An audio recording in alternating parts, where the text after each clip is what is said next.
Monsieur le garde des Sceaux, ministre de la Justice, Madame la défenseure des droits, Mesdames et Messieurs les hauts magistrats, Mesdames et Messieurs les hautes personnalités, Madame la présidente du Conseil national des barreaux, chère Julie, Monsieur le bâtonnier et Madame la vice-bâtonnière de l'Ordre des avocats du barreau de Paris, cher Louis, chère Karine, Mesdames et Messieurs les membres du bureau de la conférence des bâtonniers, mes chers amis, Mesdames et Messieurs les membres du Collège ordinal province du Conseil national des barreaux, mes chers amis, Mesdames et Messieurs les présidents des conférences régionales de la conférence des bâtonniers, chers amis, Mesdames et Messieurs les bâtonniers, mes chers confrères, Mesdames, Messieurs,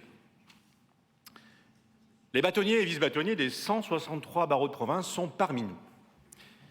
Ils président au quotidien aux destinées des ordres et aujourd'hui, ils vous accueillent dans cette première assemblée générale de l'année 2026 pour une journée d'échange et de convivialité. La conférence des bâtonniers est l'institution qui pérennisera les valeurs déontologiques de la profession d'avocat, donc son indépendance, ainsi que le maillage territorial de nos barreaux. C'est pourquoi je suis fier de la présider pour la mandature 2026-2027. Notre conférence rassemble plus de 45 000 avocats dans l'Hexagone et Outre-mer. Forte d'une telle légitimité sur le territoire français, elle assumera son influence en portant la voix des barreaux de province auprès des pouvoirs publics. C'est ce que je m'efforcerai de faire pendant 2 ans. C'est l'objet du présent discours. La force de la conférence, c'est sa connaissance du terrain. Chacun des bâtonniers, vice-bâtonniers ici présents, représente un coin de France. Monsieur le garde des Sceaux, vous avez devant vous la communauté unie des avocats de province. Vous êtes, Monsieur le ministre, le représentant du pouvoir exécutif, garant de l'autorité et de la neutralité de l'État, mais aussi garant de la séparation des pouvoirs. Les bâtonniers qui vous accueillent aujourd'hui sont les autorités de l'exercice d'un contre-pouvoir judiciaire, plus que jamais indispensable à l'état de droit, dans un contexte populiste et malsain qu'il est de notre devoir commun à tous de combattre, car nous croyons tous ici aux valeurs universelles des droits et libertés. La conférence sera sous ma mandature force de proposition et d'action. Elle possède à travers vous, Mesdames et Messieurs les bâtonniers et vice-bâtonniers en exercice, à travers son bureau, ses conférences régionales, un vivier d'expériences et de propositions inestimables. Je souhaite l'utiliser pour susciter des propositions de textes promouvant notre autorégulation et plus généralement l'exercice de la profession d'avocat. Alors imaginons et proposons ensemble des actions concrètes qui facilitent le quotidien de notre profession. Nous avons en réalité, avec le barreau de Paris, beaucoup plus de convergence que de points de désaccord. Nous avancerons à 3, conférence des bâtonniers, conférence plutôt, Conseil national des barreaux, barreau de Paris. Nous avancerons à 3 ou nous n'avancerons pas. Je réitère ce propos qui a été le mien, ma chère Julie, lors de la première Assemblée générale du CNB, car il symbolise ma ferme intention d'avancer à l'unisson. Soyez-en persuadés, Monsieur le garde des Sceaux, telle est ma volonté profonde. Les sujets qui nous rassemblent sont en effet légion. Nous avons débuté un cycle de réunions afin de travailler sur le renforcement du secret professionnel de l'avocat. Vous avez vous-même indiqué à plusieurs reprises que la porte était ouverte pour avancer sur ce sujet. La conférence des bâtonniers appelle de ses vœux, elle aussi, la consécration de l'unicité du secret professionnel de l'avocat. Elle appelle notamment au renforcement, enfin, du secret du Conseil. Mon cher Louis, je vois que tu approuves. CQFD.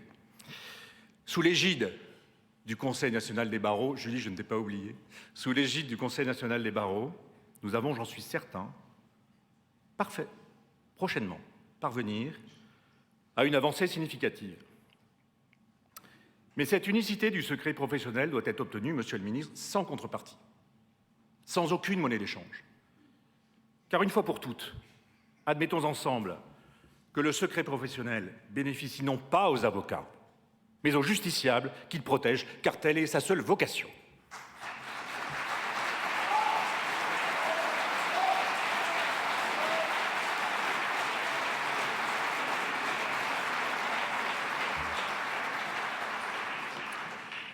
Monsieur le garde des Sceaux, je veux à présent vous remercier d'avoir soutenu la proposition de loi portée par la profession, et notamment par la bâtonnière Agnès Ravasandre et le bâtonnier Arnaud de Saint-Rémy, qui garantit aux mineurs le droit à un avocat en matière d'assistance éducative et de protection de l'enfance. Lors des débats à l'Assemblée nationale, vous nous avez soutenus et la conférence des bâtonniers vous en sait gré. Soyez également remercié, Monsieur le ministre, d'avoir accepté de suspendre le projet de décret Rivage et de prolonger la concertation jusqu'au printemps prochain. Mais, Monsieur le ministre, aviez-vous réellement le choix, oserais-je dire, avec une impertinence que vous voudrez bien me pardonner? Quelle idée saugrenue que d'avoir imaginé dans vos services la suppression pure et simple du droit d'appel en matière de pension alimentaire, par exemple. Pourquoi avoir voulu limiter le droit d'appel, c'est-à-dire le droit démocratique du justiciable, à une seconde chance dans les procès dont la valeur en litige est inférieure à 10 000 €? J'avoue que nous ne l'avons pas compris. Car les justiciables les plus fragiles ne peuvent évidemment pas, et vous en conviendrez, et vous en convenez avec nous, Monsieur le ministre, être laissés sur le bord du chemin. Quoi qu'il en soit, et parce que vous êtes manifestement un homme de dialogue, nous nous concertons désormais de manière constructive avec Madame la directrice des affaires civiles et du Sceau, que je remercie également sincèrement de son écoute. Cette solution ne passera pas par le maintien tel quel du décret Magendie, je vous le dis, car il n'a aucunement réduit la durée des procédures d'appel, nous le savons tous ici, et parce qu'il a introduit une litanie de délais impératifs sous peine de caducité. Ces délais, certes légèrement allongés depuis peu, nous obligent à conclure très vite et après l'appel, et puis après pendant 2 ans, voire plus ou beaucoup plus, comme par exemple, mais ça n'est qu'un exemple, la Cour d'appel de Lyon. Plus rien ne se passe et le justiciable attend avec impatience et parfois désespoir son procès. Ces délais sanctions fragilisent le droit d'accès des justiciables à leur juge d'appel. Ils fragilisent aussi les avocats en augmentant considérablement les risques de voir engager leur responsabilité civile professionnelle. Le cumul des délais sanctions du décret Magendie, c'est Kafka quand même, hein, Magendie au niveau des délais. C'est 30% de la sinistralité des avocats, sans pour autant accélérer, bien au contraire, la procédure d'appel. Alors par pitié, Monsieur le garde des Sceaux, changeons de paradigme, si vous le voulez bien. Depuis des années, les avocats, tous les avocats, sont proactifs en matière de mode alternatif de règlement des litiges. Il y a profusion d'avocats médiateurs. Les bâtonniers de cette assemblée contribuent largement au développement de l'audience de règlement amiable ou encore à la procédure participative de mise en état. Bref, nous faisons tous des efforts avec les magistrats pour réduire les stocks d'affaires en souffrance, mais par pitié, dans cette course effrénée à la gestion des stocks, je vous demande, Monsieur le ministre, Mesdames et Messieurs les hauts magistrats, de nous considérer, car nous vous respectons. Or, les incitations incessantes consistant à vouloir imposer la structuration des écritures pour soi-disant gagner du temps sont une manière de faire déplaisante. Nous savons tous ici que, sauf dossier exceptionnel, il ne sert à rien de déposer des conclusions massives. On le sait tous. Néanmoins, je veux rappeler dans cette enceinte une triste réalité, une réalité du quotidien. Nos temps de plaidoirie ont été, au fur et à mesure et de manière insidieuse, réduits à la portion congrue. Devant trop de juridictions, au quotidien, une fois encore, Nous autres avocats devons plaider pour avoir le droit de plaider. C'est déjà une démarche inacceptable. Quant à la procédure sans audience que certains tentent de nous imposer pour gérer les stocks, c'est une hérésie dans une démocratie digne de ce nom. Alors si par-dessus le marché, nous devons réduire nos écritures dans un schéma formaté, cantonné à un nombre limité de mots, 1000 mots, comme cela fut à une époque, vous vous en souvenez, évoqué par la place Vendôme, j'y étais, dans le groupe sur la gestion des stocks. Alors là, nous ne sommes plus d'accord. Car je vous demande de ne pas oublier que nous autres avocats, j'y reviens, sommes tenus d'utiliser tous les arguments juridiques possibles pour accomplir notre mandat. Nous sommes tenus de citer l'ensemble des jurisprudences susceptibles de faire triompher la cause de nos clients. Et si nous ne le faisons pas, nous sommes condamnés par les juridictions civiles au titre de notre responsabilité civile professionnelle. La jurisprudence fournie de la Cour de cassation en la matière en atteste.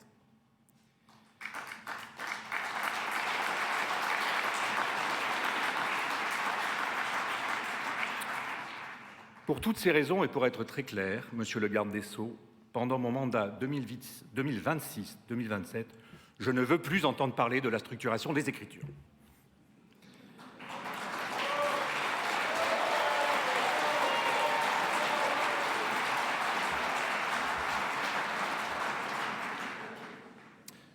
Magistrats et avocats appartiennent, j'en suis convaincu, profondément à la même famille judiciaire. Alors co-construisons ensemble, redonnons un peu de sens à nos textes. Tout le monde y est prêt, Paris y est prêt. La conférence des bâtonniers y est prête, sous l'égide du Conseil national des barreaux. Co-construisons ensemble, comme nous le faisons dans l'unité. Et encore merci, Monsieur le garde des Sceaux, l'unité et la concertation pour le décret rivage.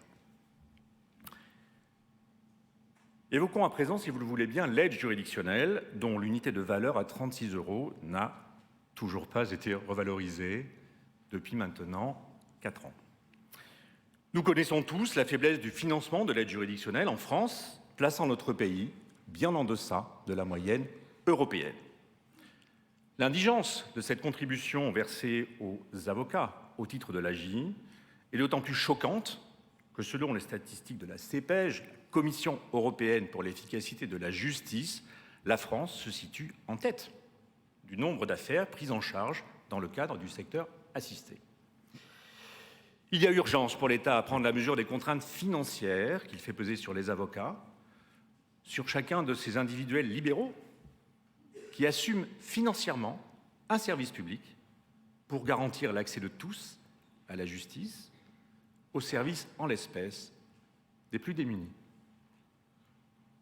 Dans les territoires ultramarins notamment, trop souvent oubliés par la République, l'indemnisation des frais de déplacement des avocats travaillant à l'AJ s'impose urgemment. Je pense par exemple à Wallis et Futuna.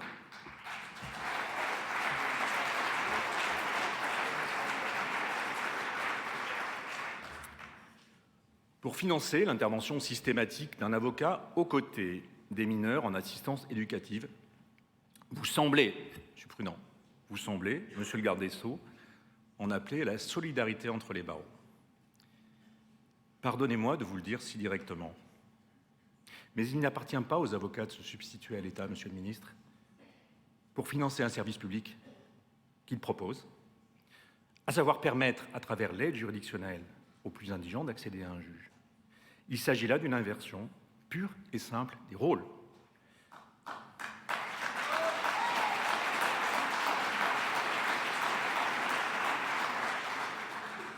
Et à propos de solidarité, je vous le dis à tous, je rappelle qu'au titre de la grande compensation, la Caisse de retraite autonome des avocats, la CNBF, verse chaque année, entendez-le bien, 100 millions d'euros au régime français de retraite déficitaire. Alors en matière de solidarité, les avocats n'ont véritablement de leçons à recevoir de personne.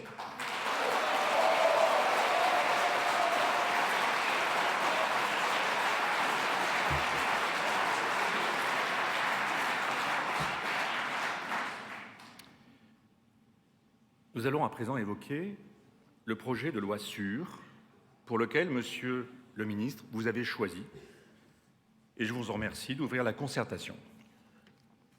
Cette concertation nous apparaît d'autant plus nécessaire que derrière l'objectif affiché de sanctions utiles, rapides et effectives, c'est un droit pénal plus expéditif et plus indifférent à certaines garanties fondamentales qui semblent se dessiner.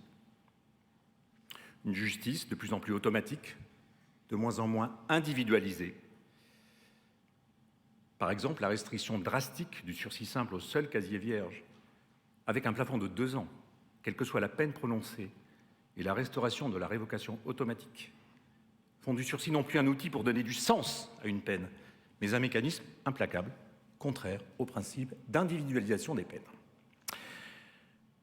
Au cœur du projet de loi sûre figure la suppression de l'article 723-15 du Code de procédure pénale, c'est-à-dire, excusez du peu, l'abandon du principe d'aménagement quasi systématique des courtes peines par le juge d'application des peines. En supprimant la faculté de convertir une peine d'emprisonnement en travail d'intérêt général, en jour-amende, en surveillance électronique, vous semblez organiser un basculement direct vers l'incarcération, sans véritable débat contradictoire, post-sententiel, sur l'exécution la plus adaptée en fonction de chacun. Réserver l'essentiel de la décision sur la peine à l'audience de jugement, souvent tenue dans l'urgence, parfois en comparution immédiate, là ce sera pire, reviendra à priver les personnes condamnées d'un recours effectif sur les modalités concrètes de la peine. Car c'est précisément au stade de l'exécution que les droits de la défense s'exercent pleinement, en mesurant l'évolution de la situation familiale, professionnelle, que sais-je, médicale, et aussi le parcours en détention qui compte. Tout cela justifie, Monsieur le garde des Sceaux, un contrôle juridictionnel vivant et contradictoire. De tout cela, nous souhaitons pouvoir discuter dans le cadre de la concertation que vous engagez. J'ajouterai qu'au nom de la simplification, le projet de loi sûre prévoit une restriction systématique des délais et des voies de contestation, qu'il s'agisse des nullités ou encore de l'appel. Et cela, ça nous pose un vrai problème.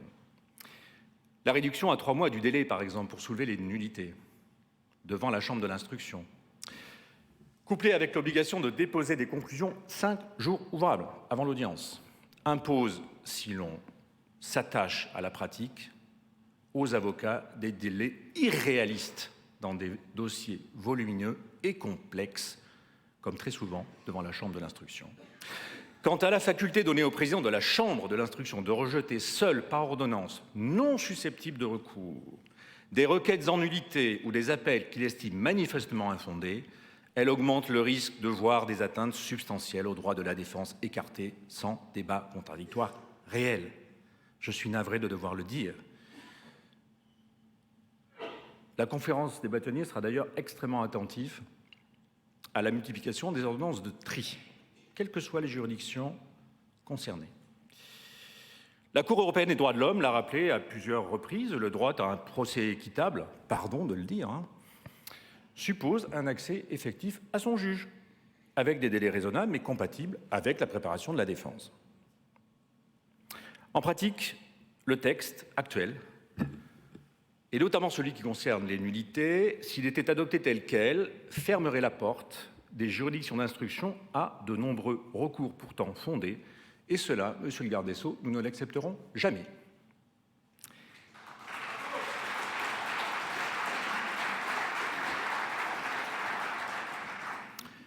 Et que dire de la procédure de jugement des crimes reconnus, cette CRPC criminelle qui ne dit pas son nom, en réalité, mais qui véhicule un risque majeur, je le crois, pour les droits de la défense. Dans votre projet, le parquet propose une peine réduite aux 2/3 de la peine encourue, comme, pardon de ce clin d'œil, un peu pour nous amadouer, comme ce fut le cas exactement de la même manière lorsque la CRPC délictuelle a été créée. Dans votre projet, disais-je, la Cour se contente d'une audience d'homologation très limitée, sans témoin ni expert, sur la base d'une reconnaissance des faits intervenant dans un contexte très déséquilibré. La pression est considérable pour l'accusé. Refuser la procédure, c'est s'exposer à une peine bien plus lourde. L'accepter, c'est renoncer de facto à un débat public complet devant une cour d'assises composée, excusez du peu, d'un jury populaire. Dans un contentieux aussi grave que celui des crimes, où les peines se comptent en décennies, ce dispositif installerait en l'État une justice de marché, pardon de devoir le dire, où la vérité judiciaire se négocie sous la menace d'une peine maximale et la symétrie des forces telle qu'elle est présentée dans ce projet, mais je suis sûr que nous négocierons, la symétrie des forces entre le parquet et la défense, l'importance des enjeux, la complexité des dossiers, tout plaide en l'état pour le maintien d'un procès complet, contradictoire et public. Et ce d'autant que la CRPC criminelle que vous nous proposez ne propose finalement pas, pour les victimes des crimes, les parties civiles, une véritable audience pédagogique de réparation. Il faut aussi s'interroger sur la place des victimes dans ce processus, si vous souhaitez en engager. De tout cela, nous souhaitons discuter avec vous dans la concertation qui s'engage. J'ajouterai, Monsieur le ministre, que, pour terminer sur ce point, ces mesures nous inquiètent énormément et que nous pourrons, enfin je ne doute pas, que nous pourrons, lors de la concertation qui s'annonce, revenir, s'il vous plaît, à des mesures plus équilibrées en termes de garantie des droits de la défense. Enfin, mesdames et messieurs, la conférence des bâtonniers sera une vigie de l'état de droit dans le contexte illibéral et nihiliste que nous connaissons tous, nous qui avons été bercés depuis les bancs de l'école par les valeurs universelles du siècle des Lumières.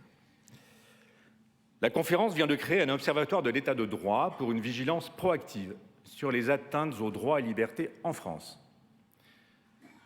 Cet observatoire est un outil d'alerte démocratique, non partisan, fondé sur l'expertise juridique et l'expérience de terrain des avocats de terrain de nos territoires que sont ou que représentent les bâtonniers ici présents.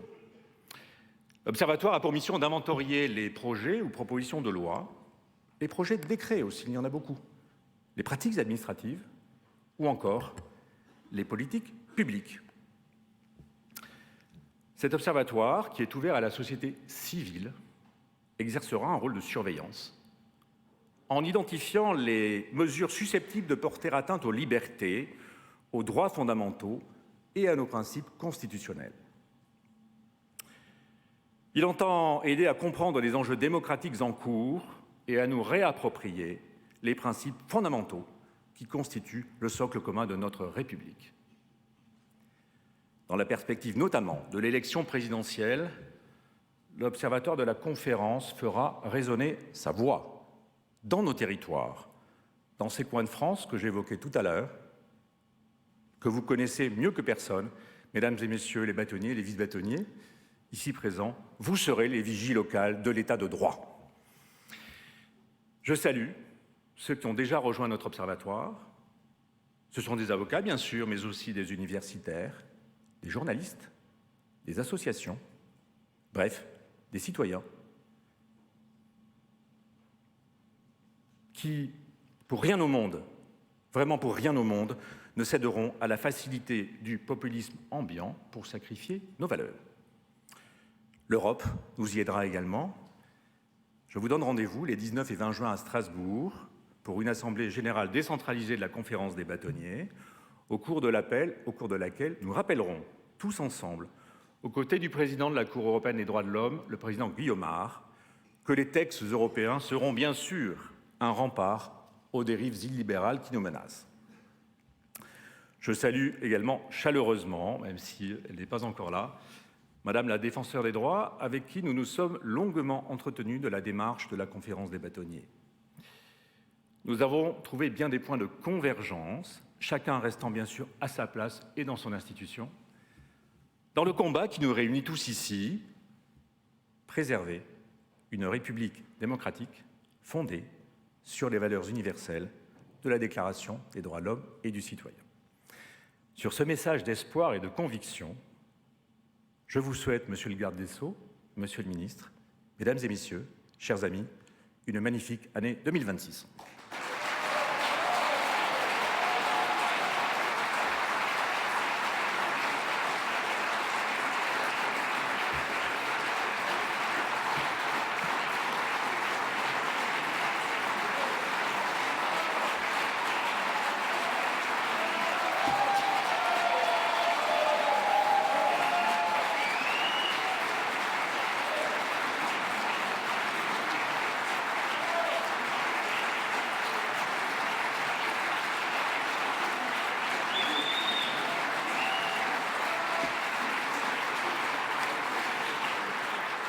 Merci de rendre ainsi hommage à la conférence des bâtonniers et c'est avec grand plaisir et avec fierté que, Monsieur le garde des Sceaux, je vous cède très volontiers la parole.